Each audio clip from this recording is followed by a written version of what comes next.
I hadn't even taken off my coat when I heard her say it. I had come in through the side door, the one off the mudroom that my son had given me a key to years ago, back when I used to drop off groceries on Sunday afternoons without being asked. The baby reveal party was already well underway. Balloons in pale yellow tied to every chair back, a table crowded with little sandwiches and a tiered cake frosted in white. The kind of afternoon that looks perfect in photographs. I'd been running late because my bus from Barry had been delayed 40 minutes at the Cookstown stop. I hadn't wanted to drive in January. The roads coming down to Orangeville had ice warnings all morning, and at 64 I wasn't willing to risk it the way I once might have. So I'd taken the bus, which my daughter-in-law had already made a point of commenting on the last time I visited. "You still don't drive to come here?" The way she said still, like it was a character flaw I'd refused to correct. I came in quietly, not wanting to interrupt whatever moment was happening in the living room. I could hear laughter, the particular kind that belongs to a group of women who all know each other and don't need to explain anything. I set my bag down on the bench by the back door and started unwrapping my scarf. That's when I heard my daughter-in-law's voice carrying down the hall. "She means well," she was saying, and the way she said it, that particular sigh tucked underneath, I knew immediately who she was talking about. But she has a way of making everything about herself without realizing she's doing it. Just try not to get trapped in a corner with her. A murmur of laughter. Someone said something I couldn't fully make out, something about energy. "Exactly," my daughter-in-law said. "I love her son, so." That last word did something I still can't entirely describe. So, like my son was the thing she'd agreed to, and I was the condition attached. I stood in that mudroom for a long time, long enough to hear them move on to something else, some conversation about a television show, about someone's new house in Guelph. I pressed my back against the wall beside the jackets and thought about the ceramic dish I was holding, the one I packed carefully in my bag that morning. A casserole. Chicken and wild rice with the herb crust my son had asked me to make every birthday since he turned 12. I'd been up at 6 to have it ready in time. I walked back out to the mudroom, set the casserole dish carefully on the bench, picked up my scarf, and wrapped it back around my neck. Then I walked into the living room. I had decided on the bus ride down that if I felt unwelcome, I would leave. I hadn't expected to need to make that decision within 4 minutes of arriving. But I didn't leave. Not yet. I needed to see. The room was full. My son stood near the fireplace with a group of men I mostly didn't recognize. Colleagues of his, I assumed, from the software company where he'd worked for the past 6 years. My daughter-in-law's mother, Pauline, was seated in the armchair that used to be my mother's, the wingback I'd given them when they moved in. She'd reupholstered it in a grey linen I didn't like, but I'd never said so. My daughter-in-law saw me from across the room and smiled. It was a correct smile, the kind you offer to someone you'd promised yourself you'd be civil to. "You made it," she said. "I was starting to think you weren't coming." "The bus was late," I smiled back, equally correct. My son crossed the room and hugged me. It was a real hug, the kind that uses both arms. And for a moment I let myself believe everything was fine. He smelled like the soap I'd sent him at Christmas. "You brought the casserole?" he asked. "It's in the mudroom." "I'll get it." He squeezed my shoulder and disappeared. I found a spot near the window. No one had saved me a seat. All the chairs and stools had been claimed, and the couch was full of my daughter-in-law's friends. Women I'd met once or twice, and whose names I could never quite retain because they were never quite offered to me with any warmth.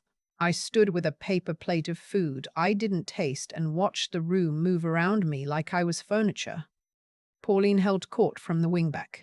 She had brought a gift bag so large it had its own chair.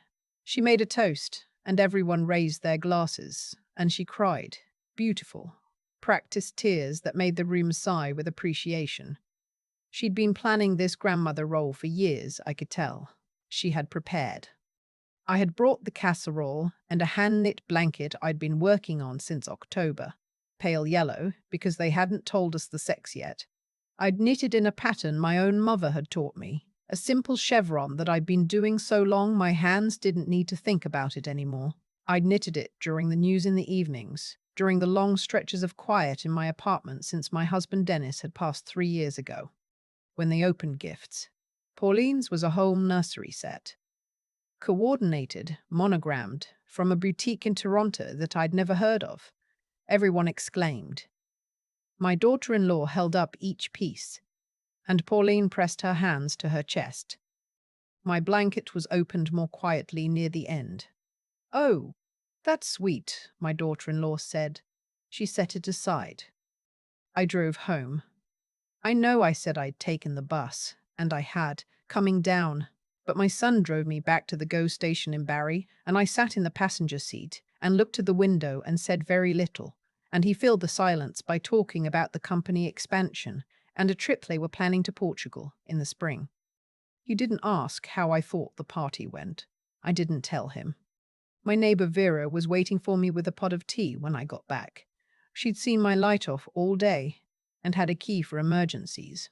At 71, Vera had raised 3 children alone after her husband left for someone else in 1987, and she had the particular practical clarity of a woman who has learned to expect very little from people and is therefore rarely disappointed. "How was it?" she asked. I sat down at my kitchen table. The apartment felt smaller than it had that morning. "Fine," I said. Vera looked at me over her reading glasses. "I've known you for 11 years, Marion." I told her about the mudroom. I told her about the wingback chair and the toast and the way the blanket was set aside. I told her about standing at the window with my paper plate for 3 hours, while Pauline held the room like it was hers. When I finished, Vera was quiet for a moment. "This has been going on for a while," she said. "It wasn't a question. I thought about the past 2 years. The Christmas dinner I hadn't been invited to because they were keeping it small, and then I saw the photos and there were 12 people at the table.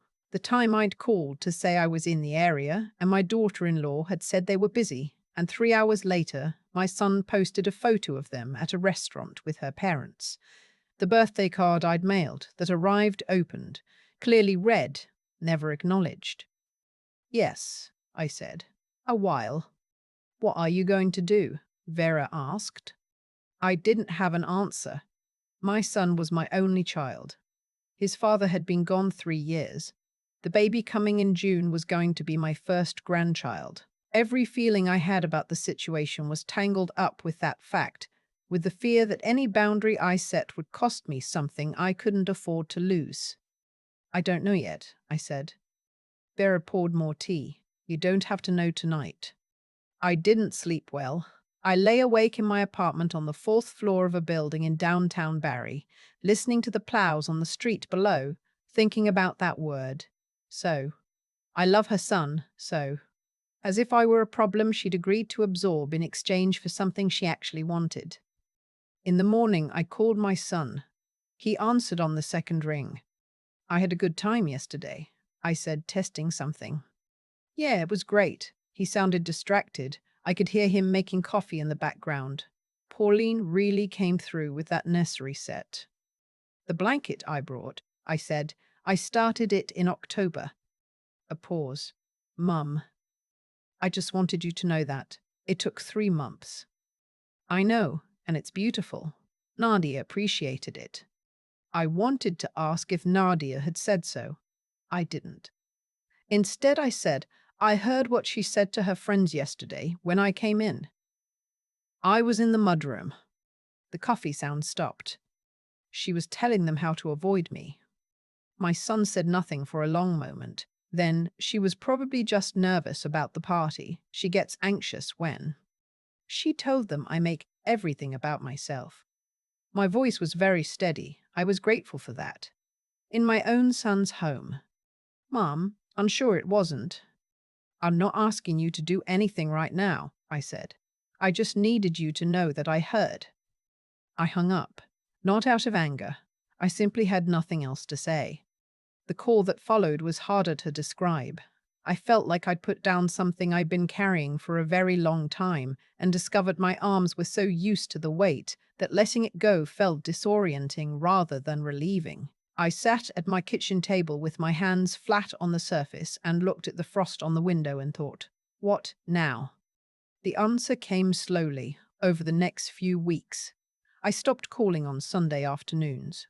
I stopped suggesting visits. I stopped reading my son's social media late at night, looking for evidence of whether I existed in their world or not. That last habit had cost me more sleep than I'd ever admitted to anyone. I called my friend Glenys, who'd been after me for 2 years to join the textile guild she belonged to on Tuesday evenings at the community centre. I'd always had a reason I couldn't go. My son might call. I didn't want to be out late in winter. I was tired. The reasons were always sensible. Looking at them in a row, they added up to something that alarmed me. I'd like to come Tuesday, I told Glenys. Finally, she said with a warmth that made my eyes sting. The guild met in the upstairs room of the Barry Public Library branch on Dunlop Street. 8 women and 1 retired man named Stuart, who'd taken up weaving after his wife, suggested he needed a hobby, or he would drive her to distraction. They were making a community textile project for the Simcoe County Museum, panels representing different eras of settlement in the region, and Glenys had been campaigning to include a section on traditional domestic textile work, the kind of quilting and hooking that rural women had done for generations without anyone thinking to call it art. I sat in the corner the first Tuesday and mostly watched. The second Tuesday, I brought my mother's pattern book. By the third Tuesday, they had asked me to lead a demonstration on a particular type of hooking stitch I'd learned from my grandmother in Cape Breton when I was 9 years old. "Where did you learn this?" the woman beside me asked. Her name was Ines, and she had the focused, slightly competitive attention of someone who'd come to the hobby through a certificate course. "My grandmother," I said. "She learned it from her mother." Ines looked at the stitch again. "Do you have it written down anywhere?" "No," I said. "Just here." I touched my hands.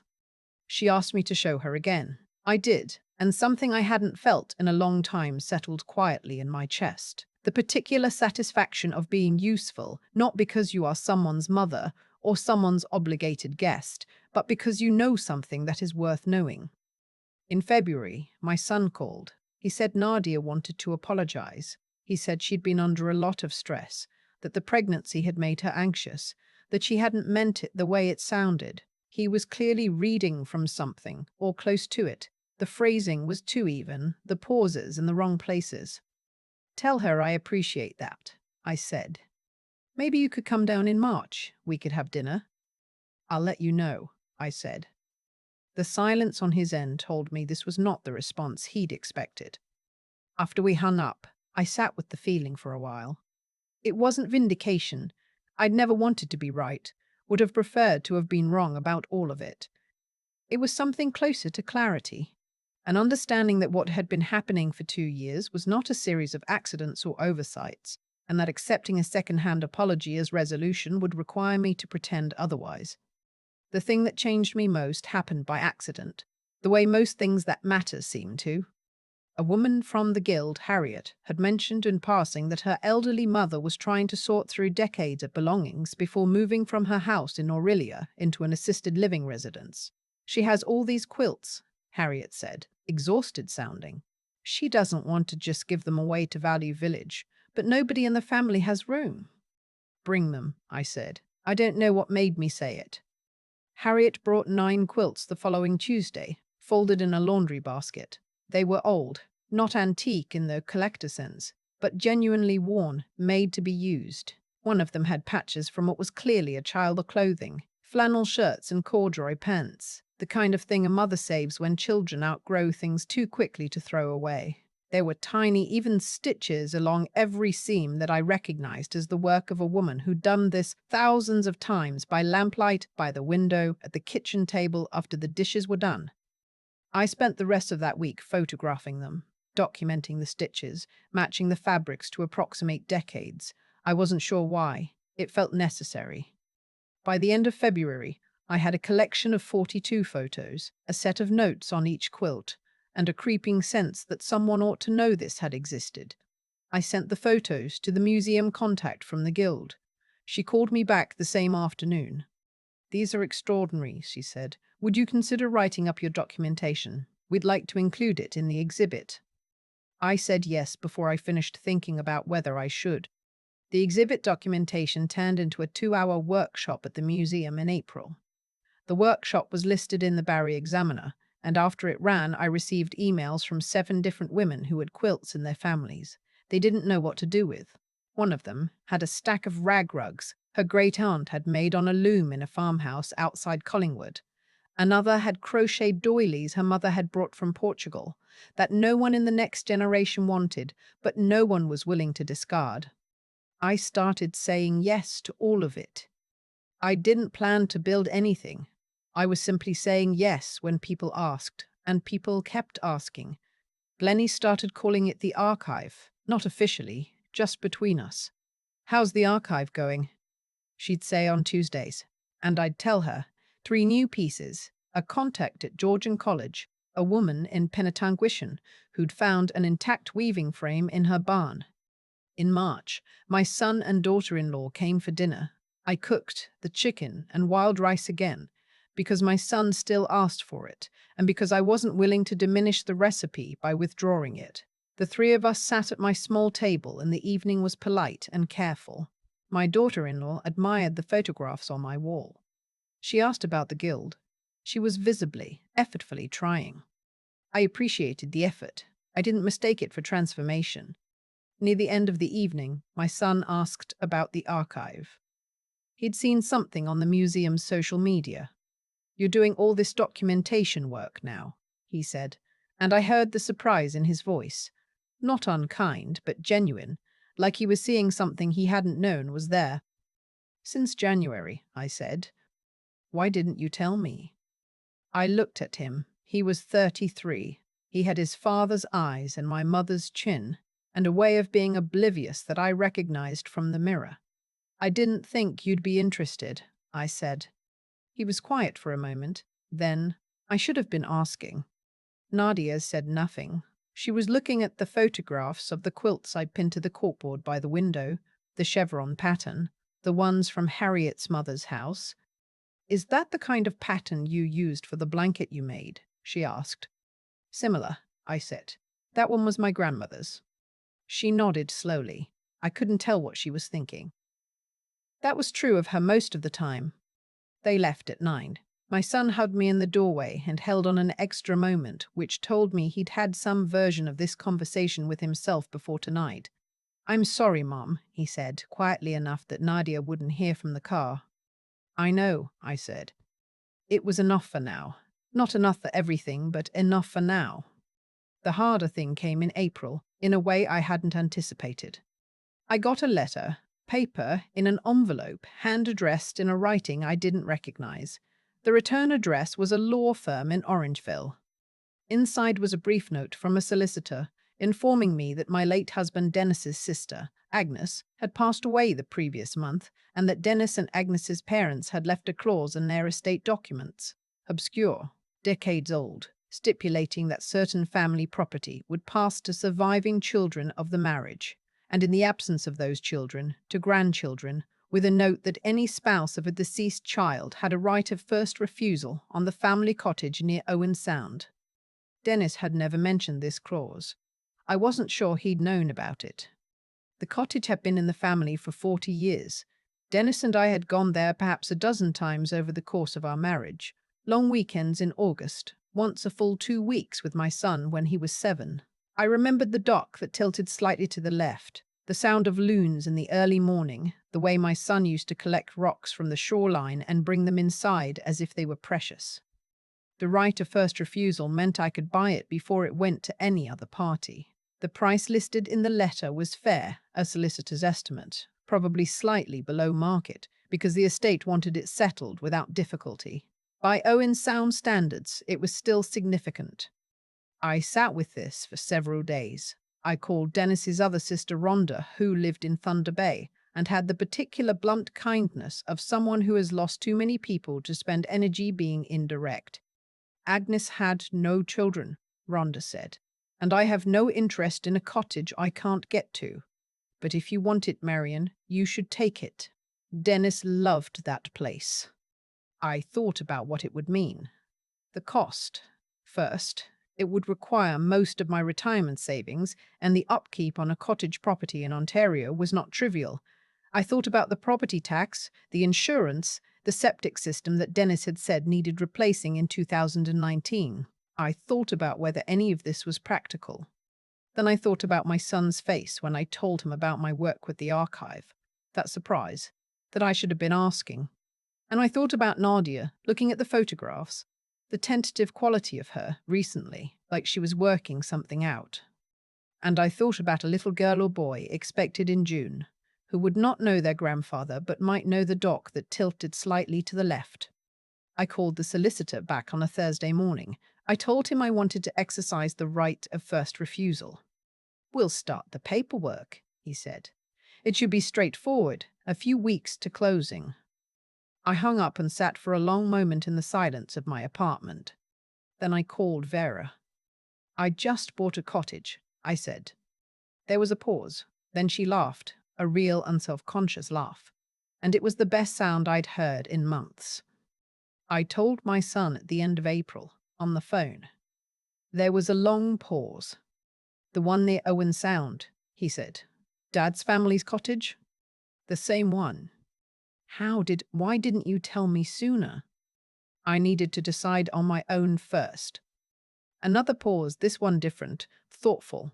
"Mum, that's a big decision." "I know." "Can we come see it? When you take possession?" I had expected this question. I'd thought about my answer. "Yes," I said, "but I want you to understand that this is my property. I'll invite you when I want company." He was quiet for a moment. "Okay," he said finally. "That's fair."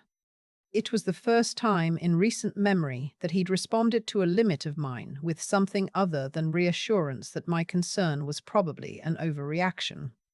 My daughter-in-law called 2 days later, directly, which she rarely did. She asked how I was. She asked about the cottage. She said she'd looked up Owen Sound online and thought it was beautiful. Then she said, "I want to apologize. Not the way I did before, through your son. I want to say it myself." I waited. "The things I said at the party in January," she said. "I was unkind. I told myself I was venting to friends and it didn't count, but that's a way of not taking responsibility for something I should have. You didn't deserve that." I took a breath. "No," I said, "I didn't. I grew up in a family where mothers-in-law was something you managed," she said, and I could hear her choosing her words with care. "I came into this with assumptions that weren't fair to you. I've been doing a lot of thinking about that." "What changed?" I asked. She was quiet for a moment. "I'm about to become a mother," she said, "and I keep thinking about what I would want for my child, who I would want to be in their life."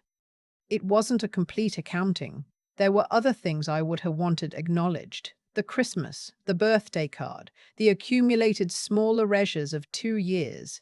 But it was real. I could tell the difference between something real and something performed. "I appreciate you calling," I said, genuinely. "I'd like to try again," she said, "if you're willing." "I'm willing to try," I said. "That's different from starting over.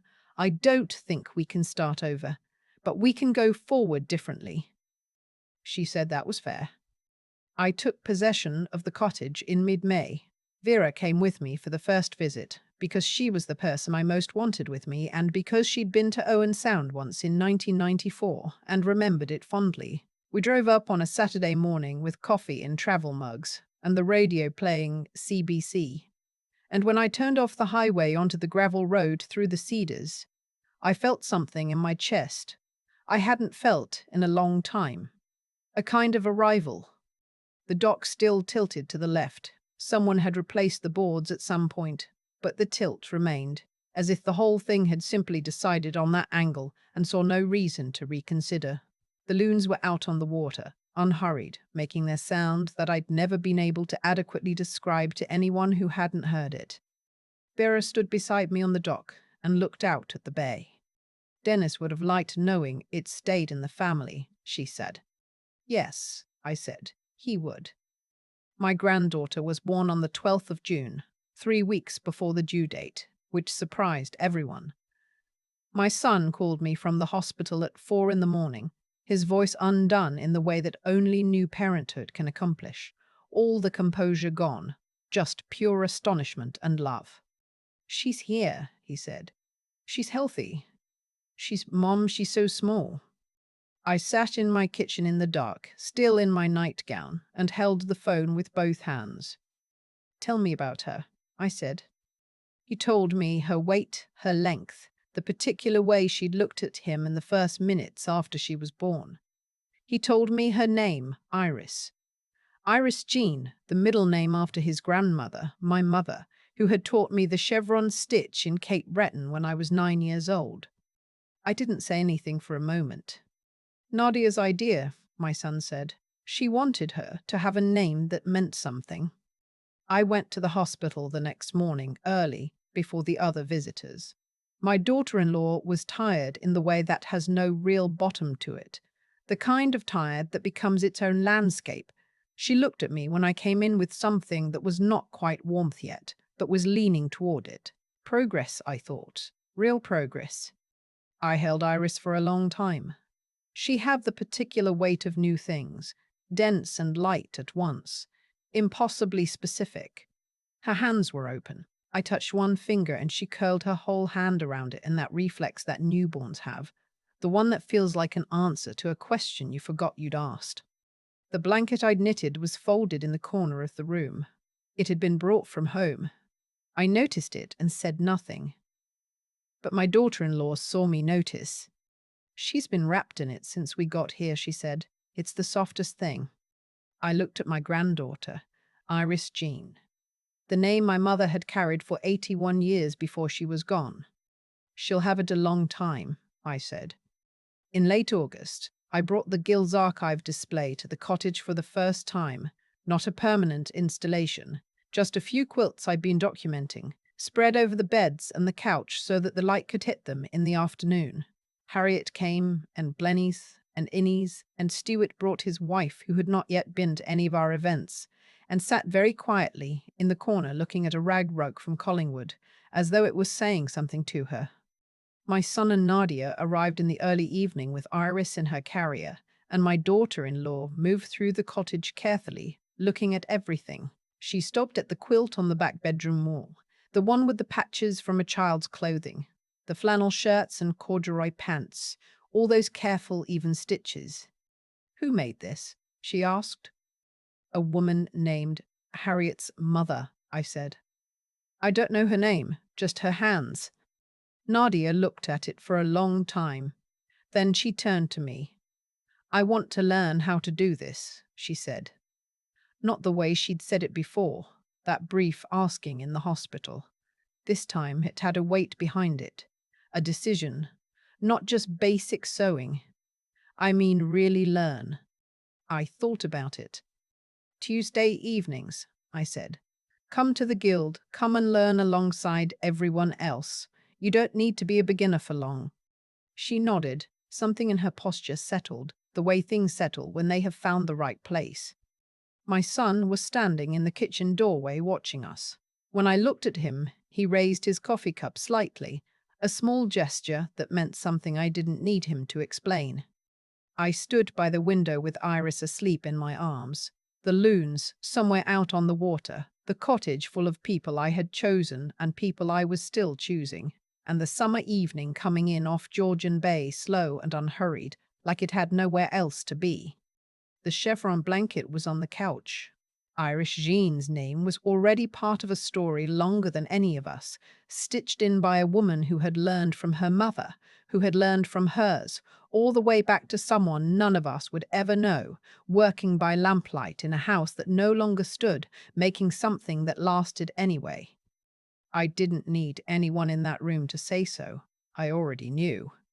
I've been thinking about the mudroom a lot lately. Not with bitterness. That surprised me, actually. How little bitterness there turned out to be once I stopped feeding it. I think about standing there with that casserole dish in my hands, having been up since 6 in the morning, and hearing those words come down the hallway. "Don't get trapped talking to her." And I think about the fact that the truest thing that happened that evening wasn't what my daughter-in-law said. It was what I decided in the 60 seconds afterward. I didn't storm in. I didn't cry in the car on the way home. I walked into that room with my shoulders back, and I stayed long enough to understand what I was dealing with. That wasn't weakness. That was a kind of quiet knowing, reading the situation clearly without the fog of wanting it to be different than it was. I think that clarity, that willingness to see things as they actually are, rather than as we hope they might be, is something that takes a long time to develop. It isn't something you're born with. I certainly wasn't. I spent years softening the edges of things that didn't deserve to be softened, telling myself I was being gracious, when really I was just afraid of what I might have to do if I admitted the truth. What Marion did, what I did after that party was not dramatic. I didn't make a speech. I didn't deliver an ultimatum. I stopped waiting to be included and started building something of my own instead. The archive, the guild, the cottage. None of those things were panned as a response to anything. They were just what happened when I redirected the energy I'd been spending on hooping, on monitoring, on the quiet, anxious work of trying to remain visible to people who weren't looking. When I stopped doing that, there turned out to be an enormous amount of energy available for other things. That's the part nobody talks about, the cost of waiting. Every Sunday afternoon, I didn't call. Every Tuesday, I finally went to the guild instead of sitting by the phone. Each of those was a choice that had consequences, and the consequences accumulated into something that looked, eventually, like a life I'd actually chosen. My daughter-in-law called because something had genuinely shifted in her. I believe that, but I also know that shift was made possible in part because I had stopped making it easy to take me for granted. When you build something real, when you become someone with work that matters, with a community, with a place of your own on Georgian Bay, you change the terms of how people relate to you, whether you intend to or not. Not by demanding respect, just by living in a way that makes it apparent you don't require their permission to have a meaningful life. And little Iris Jean, my granddaughter, wrapped in a blanket stitched from a pattern my mother's hands knew before I was born. She didn't ask for any of what happened between the adults in her family before she arrived. She just came into the world and, without knowing it, gave everyone a reason to try harder. There's something worth paying attention to in that, in how the arrival of someone entirely new can clarify what actually matters and what was only ever noise. I don't know exactly what kind of grandmother I'll be to her. I know I'll be present on my own terms, not anxious ones. I know I'll show her the chevron stitch when her hands are ready for it, and I know that the name she carries, Jean, my mother's name, will mean something to her someday, even if she can't quite explain why. That's enough. It's more than enough.